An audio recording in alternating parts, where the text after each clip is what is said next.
So, since you have so much experience, how do you deal with someone who's moving a lot? Well, I think that if Sean has extremely fast feet, and it's not normal because he has big legs and moves really fast. So they have the experience with being in the ring with Keith Thurman, so they know what to expect, which is a plus for them. And being that Sean's so athletic and such a hard worker, Keith Thurman have to come down so much. I know he was pretty big, and he hasn't really been trained like he's supposed to.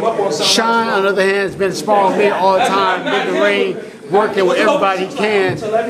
I know he's in shape. I know he's ready. I don't know if Keith is ready for that. Maybe he might be pretty good for 5-6 rounds, but Sean's ready for war right now. He's ready right now. And who was the best mover you were in there with? Was it Floyd? Well, Floyd didn't move too much, but he was maybe the best mover, like ducking wise.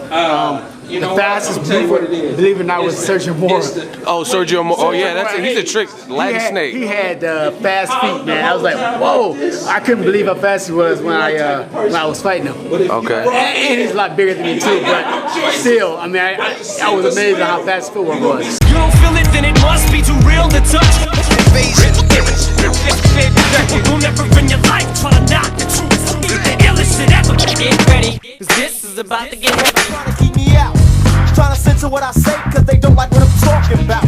So what's wrong with the media today? Prove I'm lying if I ain't correct. What up, Fight World? It's your boy Ego, and I'm back with some more boxing. Great night of boxing. Friday, Spike TV does it again, PBC, and I enjoyed it. And I told people going into the fight, the co-main event is the one I was really checking for, and it arguably could be the main event. And I'll be 100% frank when it comes to Sergio Mora, Danny Jacobs Part 2. When they first announced that, I was like, I'm not even really checking for that. And the more I started thinking about it, I understood it, because I wasn't a fan of the fight when it was first announced. I was just like, oh my gosh, again. But I understand it, you know what I mean? Because at the end of the day, the first fight, Sergio Mora, I don't think he had been stopped before. They traded knockdowns. Jacobs knocked him down with a brutal shot, and then he got real aggressive and then got caught and knocked down off balance, and it was a war. And then the second knockdown, I believe it was, Sergio Mora twisted up his leg and he was like on the ground in pain. So it was like Charles Martin versus Glasgow. It wasn't a traditional ending, you know what I mean? And that's not really what you want to see. So as a result, this was a set the record straight. So most people favored Danny Jacobs to win, including myself. But just to give the guy the fair shake of a traditional ending, it made sense. Plus Golovkin's fighting Brooke, and I don't know where the hell Billy Joe Saunders is. So it is what it is when it comes to the fight. Danny Jacobs won the fight via TKO, I believe it was, in the 7th round. And it was very lopsided, very one-sided. I enjoyed the co-main event more just because it was competitive. Now, this is the thing when it comes to boxing, is I know what to expect when I go to certain fights or when I watch certain fights. I know what I'm going to be checking for. And more often than not, that's pretty accurate, right? It's just like going to a movie. Now, I'm not saying I know it all or I've never been wrong, but if I'm going to watch a movie about Nelson Mandela's life, I'm not expecting a bunch of one-liners and jokes and things like that, you know what I mean? Because it's a serious movie, a man who spent time condemned in prison and for his beliefs and stuff like that. So I know what to expect. That's my whole point. If I'm going to watch a Western, a comedy, I know what to expect. Now, whether that movie delivers or not, that's what it is. But when it came to this fight, I knew the two styles that were in there. So there's going to be a lot of detractors that are going to say, oh, the co-main event was good or the main event sucked and stuff like that. But you got to appreciate boxing. And stylistically, this is what I expected. And I expected Danny Jacobs to be the bigger man, clearly the stronger man. Sergio Mora being crafty. And you guys seen the clip at the beginning. I personally interviewed Sugar Shane Mosley. Shout out to my dude Mosley. He told me out of all the people he's fought, Sergio Mora was the trickiest with his feet, the craftiest, right? And he said even more so than Floyd Mayweather. And that's funny in itself, because a lot of people say Floyd Mayweather runs. But you have the fighter telling me, new media style, that yeah, Mayweather didn't even run when he fought me. So again, I know Sergio Mora, his style. Shane Mosley told me himself, a guy who's been in the ring and had a draw before he fought Pacquiao. He didn't look good in the Mora fight, right?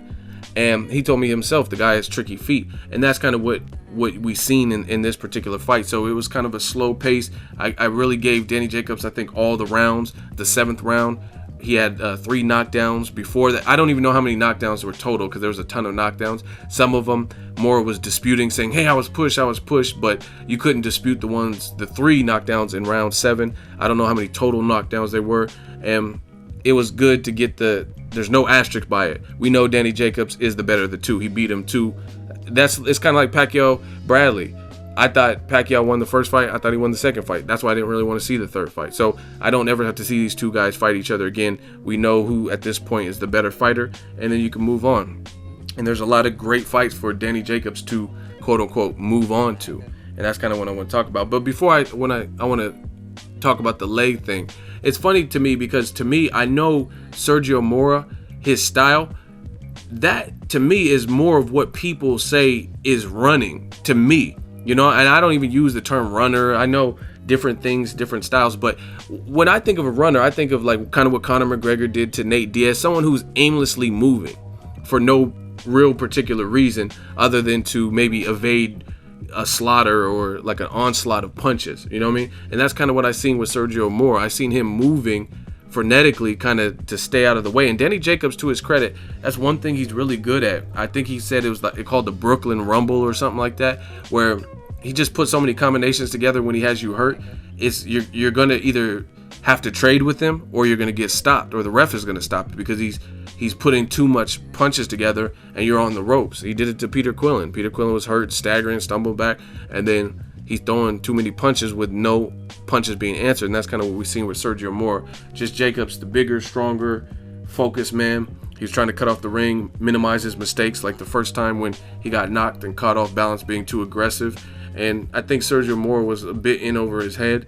I like the guy. I think he's an excellent commentator, but I think he was in over his head just for the simple fact of because he knocked Danny Jacobs down. I think sometimes fighters have those moments and then they might believe in their power more so than what is the case. Like, man, I knocked him down. I could hurt him. And then when he got in there tonight, he seen that wasn't the case. He couldn't really hurt him. To me, the reason he hurt him in the first place was because he got sloppy with it. Jacobs got sloppy, careless. It's just kind of like Pacquiao, how he ran into the Marquez shot. I mean, I take no credit away from Marquez. He's a hell of a counterpuncher. Not everyone would have been able to pull the trigger in that split second.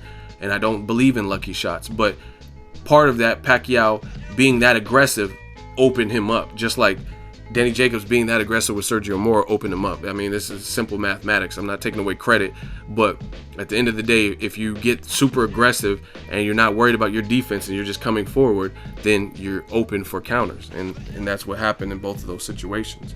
So I expected this outcome. We can move on, and I don't know. I think Sergio Mora, like I said, he's a great commentator. Danny Jacobs can set the record straight and rest assured, like, okay, moving on, right? And now I want to see Danny Jacobs in there with Chris Eubanks, Curtis Stevens, Battle for Brooklyn Part 2, David Lemieux, right?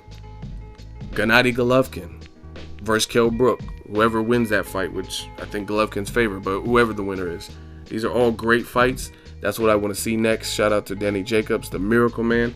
I thought he looked good. He corrected his mistakes by cutting off the ring, putting combinations together, and Sergio Mora got knocked down multiple times and really couldn't find a way to keep the bigger, stronger man off of him.